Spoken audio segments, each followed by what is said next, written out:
Good evening to one and all to the Mind School. We have with us Mrs. Kosa Roje. She is a globally licensed and certified law of attraction facilitator. She has conducted several number of workshops on law of attraction, forgiveness, and parenting. And she has also conducted law of attraction workshop for children also. And today it is my good luck to have Koster, as her work has been talked about in several magazines and newspapers as well. And she is a motivational speaker plus an entrepreneur. Her venture is called Koshe Catered Affairs. So welcome Koster to this to the session by the Mind School. And today we are going to talk about law of attraction. I am very intrigued to know that what is your journey of life been, and how law of attraction has helped you in your life, and how were you motivated to become a facilitator and a life coach? First of all, thank you so much, Devika Das, for giving me this opportunity, being a channel.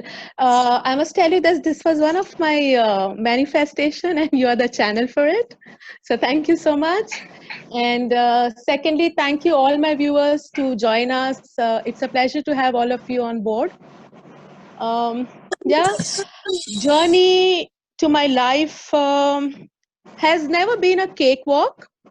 I must tell you, at the age of 10 is when I started working, and I've been working since then, I guess. Yeah, whenever I had picnics and outings in school, I had to go with my mom to help her with her work and be with her, support her.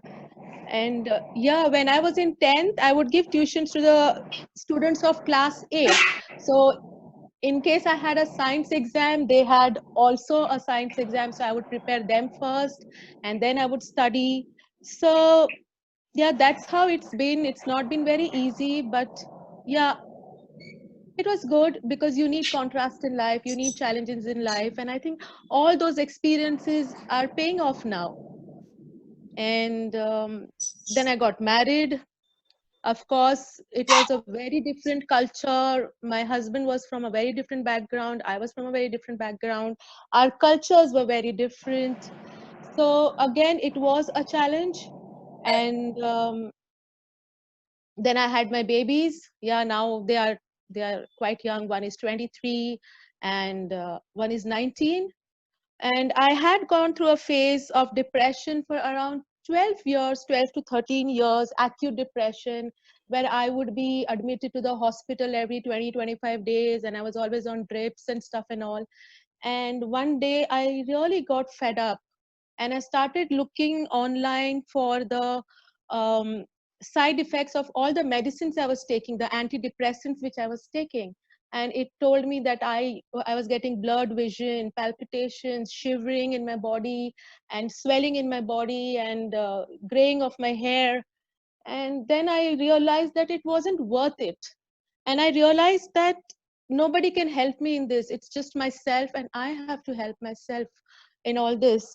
And so I started doing a whole lot of research. And yeah, I would like to show you the book, my first book, Self-Esteem Tools for Recovery. This is the That's book. nice. Yeah, this is the book which changed me completely, and I realized that yes, I could change my life, and it doesn't have to go on like this for too long. And I stopped. I mean, within few months the depression was in control. And well, this is the first time I'm disclosing this. Nobody except my family knows about this, but yes, twice I tried to attempt a suicide. Oh God. And first time, this was 4 years back. 4 years back, first time, I think my elder son sensed it and he helped me out with it. And moment I came back to my senses, I realized I had shrills in my body, and I got out of fear, and I realized, what did I do? That is not what I'm supposed to do. What if I would have committed a suicide, you know And that was it. And then next time when I really gave up on life, I just ran through the window, and I remember my husband holding me tight from my waist, and both my sons holding my wrists, and I had bruises all over. And there was only one thing I kept saying: I want to live a happy life. Hmm. I'm ready to do anything, and I'm ready to do everything, and I am doing everything. Hmm. Why is it difficult for me to live Hmm. a happy life? Hmm. And I think because I was screaming all the, and this was the one line, it was a slogan which I kept saying: I want to live a happy life, I want to live a happy life. And I think I connected to the universe. My vibrations, my frequencies connected to the universe. And the universe said, Tathastu, Amin, let me help you. And Yes. I think that was the turnover. And I'm going to be indebted to my friend. Her name is Priya Pathak. She was the one who came to me one day and said, Listen, Kausar, enough. This is my trainer, Gaurav Bell, and he is amazing. He is the person who can help you. And you know what he's going to do? He won't change anything around you, but he will change you as a person, and you're going to become a happy and joyous person. And that's when I think I went to Gaurav Bell and I attended his workshop. And there I got to know that whatever happened in my life from 10 years to I say before 4 years, maybe I'm talking about 34 years or 30 years, whatever has happened in my life, I cannot blame anybody for it, Hmm. because I am responsible for my own acts. Intentionally and or unintentionally, I am creating things in my life. So whatever experiences I had, they were my own attractions in my life. And the best part was that we come with a clear slate, a blank slate, and we are the author of our life, and Yes. we create our life. Yes. And that's what he told me. He said, Kausa, start writing your own story. Till so many years, different people have been writing your stories, but this is the time you write your own story, and you created one. And trust me, Devika, there was no looking back after that. And my life turned 180 degrees. Then I attended few of his workshop, and he was always a backup plan. Gaurav was always around. And after that, I realized that it took me so many years to understand that I could live a happy life. Maybe I can help people and be a channel. So I got trained myself, and then now I'm a globally licensed certified law of attraction facilitator. Did a lot of research, did a lot of workshops, and then I went for coach training, and now I'm a personal life coach as well. And I love helping people, Devika. I want to see people smiling, because I know nobody else can help them. It's just themselves. It's just themselves. I am responsible for my life, and only I can make it, I can break it, and nobody else can do it. That's a wonderful explanation of law of attraction, and I really admire your journey of life. Thank you so much for sharing your Thank you journey, so and much. the ease with which you have spoken about the hardships in your life, and salute to you, because you have battled all the challenges, and now you have taken it up to you to help others, so that others do not Absolutely. others for others you are making it easy to live life. So that's a very Yeah, great thing you are doing. So I that's would right. like to, Because, yeah, please yeah, continue. because I realized that when you attempt such things, it's the aura around you which is very weak, and you come into that and you take such steps. So I would suggest a time like this, you should just speak to someone, or somebody you trust, or write it down on a paper. Or now have a lot of helplines where you don't have to give your identity. Correct, You just call them and you talk to them correct. before taking such steps. Because imagine if my son and my husband and my children were not around, I wouldn't be here. Obviously, So support system is the yes. most important that we are, I think, each one of us is looking for a stable support system. I think that is what we long for in our whole life. Yes, and one more interesting thing I wanted to tell you. Yeah. 4 year back, I started my company, a venture, Kosh Catered Affairs. And I think I did quite well. My food was so famous that my biryani was traveling to Dubai, Singapore. It used to go to Calcutta, Madras. My food was very, very famous. But yeah, due to some personal reasons, I would not want to talk about it. Um, I stopped that venture, and I had created this phobia in me of cooking. So I used to run away from cooking. I was not confident, and at times I told my children and my husband that I'm going to hire a cook because I hate cooking. Hmm. And they would, that phase that she cooks amazing food. Why is she doing this? Yeah, She's taking us away from such amazing food. So before lockdown, I spoke to universe and I said, universe, you got to guide me. What is my, because earlier when I was not into this, purpose was life of life was family, children, happiness around. But no, once you move ahead in life, that's not the purpose. That is your everyday life. correct. Purpose is something else. So I wanted to know what I wanted to do in life. So I said, universe, you got to help me out. And the lockdown started, and so beautifully universe told me that you don't have to give up anything. You go to start your Kosh Catered again, and my food is famous. People love my food. I get compliments every day. I get so many compliments from my clients. I have Devika, I have handled child abuse cases, I have handled rape cases, and they are doing wonderful. They're doing wonderful. And I teach children because I love children. That's So wonderful. That's wonderful, yeah. Kosh. I really admire you and your personal endeavors. I would like to ask you, like you have found a purpose of life when you sought answers from the universe. How easy or difficult it is for a person to find the purpose of life, and does law of attraction play a role in it? Law of attraction has always been there, whether you know it, whether you don't know it, whether you are using law of attraction intentionally or unintentionally, it's always been there. Whatever you are today, it is law of attraction you've attracted in life. Purpose of life, yes, definitely law of attraction is the key to purpose of life. And that's why we make people do vision boards. We do When we do workshops on law of attraction, we take them through the journey of law of attraction and how it works. Like, um, as an example, I want to listen to on FM, and I am tuned to 94.3 and I don't like the song. I'm not connecting to it.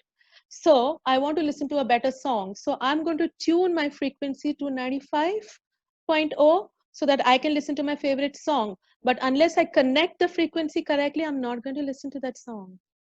So that's what exactly a vision board does. It helps you raise your vibrations. It helps you raise your vibrations high. It gives you clarity on what you want to do on life.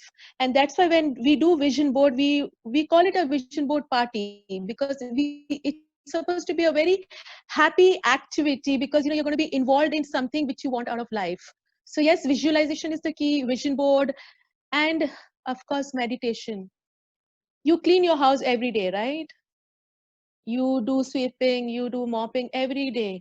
So Yes, you clean your house. So meditation is like cleaning your mind every day. Unless you clean your mind, you cannot see what universe wants you to do. Universe has everything for you waiting. But if you do not have clarity, if you do not have a clear mind, you cannot connect. So you correct. got to meditate every day to remove the dirt out of the earlier days so that you can see clearly. That's wonderful. But Yeah, at least 10 minutes a day 10 minutes a day, that's, but minimum. many Yeah. people, whom I have spoken to, they say meditation does not help them. What can be the reason? What can be the reason?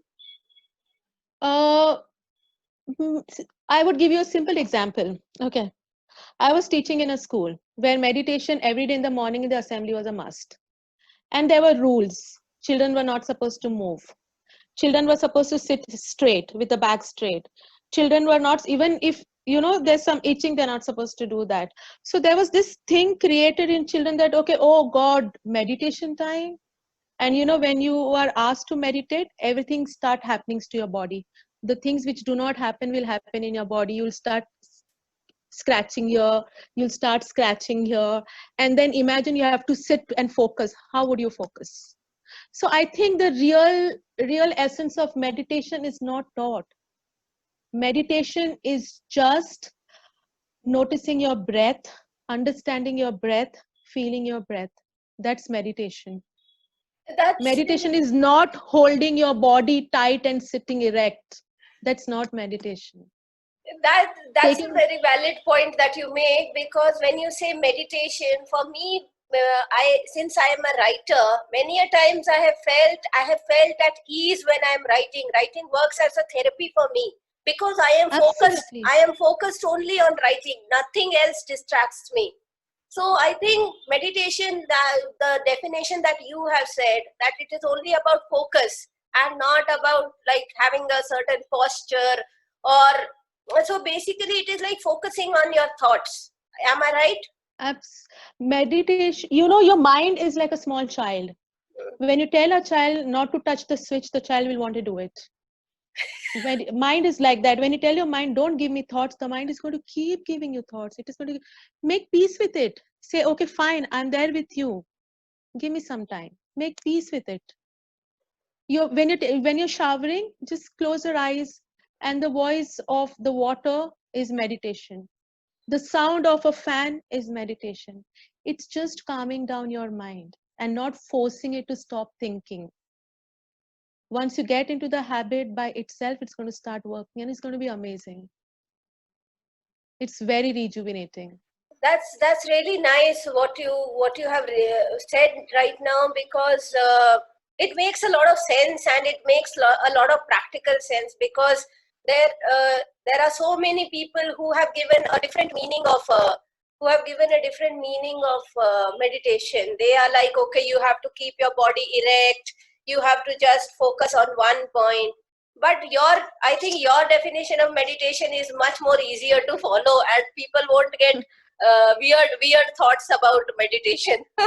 Absolutely. Now, when I do law of attraction workshop with children and when I tell them to meditate, I take them through a very different guided meditation where they are going to visualize animals who are breathing, and the animals are putting their stomach inside, then they're breathing out. So there are different ways of getting different people of different age to meditate. Young boys and young girls, you tell them to sit down and meditate, they're not going to do. They're listening to a song, they're liking it, they close their eyes, and that is meditation. Very nice, very It's nice, all about your breath and your breath and you. That's all. very nice. Just keep noticing, focusing on your breath, and see how the breath flows naturally. Very Absolutely, nice, absolutely. very nice. So I would like to know one more thing. Mm-hmm. This is a common question that I did a poll on Instagram, and people asked me to ask you this. People are very Yeah. concerned about their love life, that how to get the right partner, or whether my love life is fine or not, how to balance it out. Because so how does law of attraction help in uh, maintaining a stable relationship, or how does it affect your love life? You know what? Love life equals to self-love. Do what you want to do, exactly what you want your life partner to do with yourself. You want your life partner to pamper yourself. If you want your life partner to walk hand in hand with you and spend time with you, have a cup of coffee with you, try doing that with you. That's exactly how you are going to get a person the way you want it. It's very simple. It's just abundance of love you give yourself and the people around you, and you get it back. You want a compatible life partner, be compatible with yourself. Tell me who's compatible with themselves. I think I people think don't of know. going, I think People I don't know think their of real self. Huh? absolutely. I think of making a cup of tea, but at the same time, I want to do something else. I'm not compatible with myself. Correct, I want to watch a movie, but there's someone who needs me and I walk around there. Where am I paying attention to myself? correct. There's a little child inside me who's waiting to be pampered. Am I pampering that child? No. I want to listen to music, and somebody else is like, oh gosh, no, that's not the right thing. Please don't do it. Okay, fine. That is the kind of life partner you're going to get. Oh my Do God. what you want. Do exactly what you want from your life partner to yourself. Correct. Simple. Self-love. Look into the mirror and say, I love you. Look into the mirror, look into your eyes and say, I accept you just the way you are. Very nice. That's it. That's it. It's that simple. Respect yourself, love yourself, and you will get that person who will respect you and love you. But many people say that self-love, they equate it with selfishness. Now, how do you differentiate between the terms? They are like I am catering only to my interest. I am not catering to others' interests. I have become very selfish. This is not self-love. This is selfishness. So how do I counter this argument? Self-love is when you love yourself without harming anybody around you. A person who loves himself will never be selfish with anybody around. Because if I love myself, I am a pure soul. I'm a person who goes according to my guts. And your guts will never tell you anything wrong. Your soul will never tell you anything wrong. Your soul will never tell you to be selfish to anybody around you. That is self-love. I am not in a good, I love to get dressed, Devika. I enjoy getting dressed, right? So when I'm not in a good mood, self-love for me is to pamper myself, go for a massage, call a beautician home, or apply a lipstick. Is that being selfish? No. I don't think so. No. I really don't think so. Because if I'm not going to keep myself happy, how will I keep anybody else happy? If my cup doesn't have coffee, how am I going to give it to anybody else? Very nice. Very nice. Yeah. Self-love is love to myself and love to people around me. Correct. And I also agree to one more thing is like you said, if you don't respect yourself, others will not respect you and they will take you for granted. Simple example. I am a mother. I am a sacrificing mother. I am 100% perfect mother. I do not eat without serving my children. And that is what my children are learning. My children are learning to sacrifice. But when I make sure that I eat because I need to be healthy, I need to have my immunity strong to keep my children healthy and happy, I got to eat first. When I do that, I teach them to be like that. When I sacrifice, I teach my children to sacrifice. It's a simple example I can give you. So that is not being selfish. Yes, yes, apparently you are very right. So I just have an announcement to make for the audience. Since we have 10 minutes left in this meeting, I have typed the second meeting ID for the second link of Zoom and the password also. So after 10 minutes, please join using these details. So I'll just ask you one question before the meeting ends.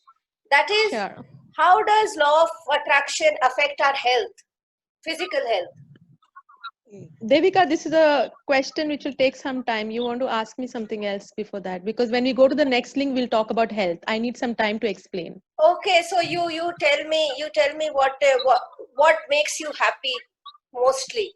What makes you happy? Makes me happy? Yeah. Oh God, if you ask me 3 years back when I didn't know law of attraction, what would make me happy was seeing my happy family. But today, for me, it's making me happy. Oh. I go away from anybody who's negative around me. I wake up in the morning, I go out, and if I see anybody with a stressful face, I will turn around. Wow. That's lovely. I don't want negativity around me at all. At all. I want to have a positive, healthy morning, and I want to be happy, and that makes me happy, and I will do anything to stay happy, because only if I'm happy, I'm going to give that to my children, because they're watching me. Very nice. While they're growing. Very nice. If I'm not happy, I cannot make anybody happy in my house. Correct. Absolutely right. And I would also like to ask you, what is the family's perception about your becoming a coach and facilitator and a proponent of law of attraction? Oh, they are very positive. In fact, both my sons have always been there in all my workshops, helping me out. One is sitting here right now so that, if anything goes wrong, he can help me. So husband sitting out and watching. Okay. So, yeah. So yeah, and they all follow law of attraction. Okay, very nice. Law of attraction. They listen. Both my boys in the night, they listen to affirmations which go on for 8 hours. So even if they are sleeping, the subconscious mind is taking the affirmations. I think that is very important, because the thoughts that are running in your head during the night, the thoughts that you sleep with, I think that has a very big impact on the mood in which you wake up. That's right. That's very important. The 5 minutes before you sleep, that 5 minutes and your 5 minutes when you wake up in the morning decides your day. The most important part of the day. 5 minutes before you sleep and 5 minutes after you wake up. Very nice, very nice. So I think we'll end it here now, and we'll join the Sure. second meeting. Thank you. Thank you. Done.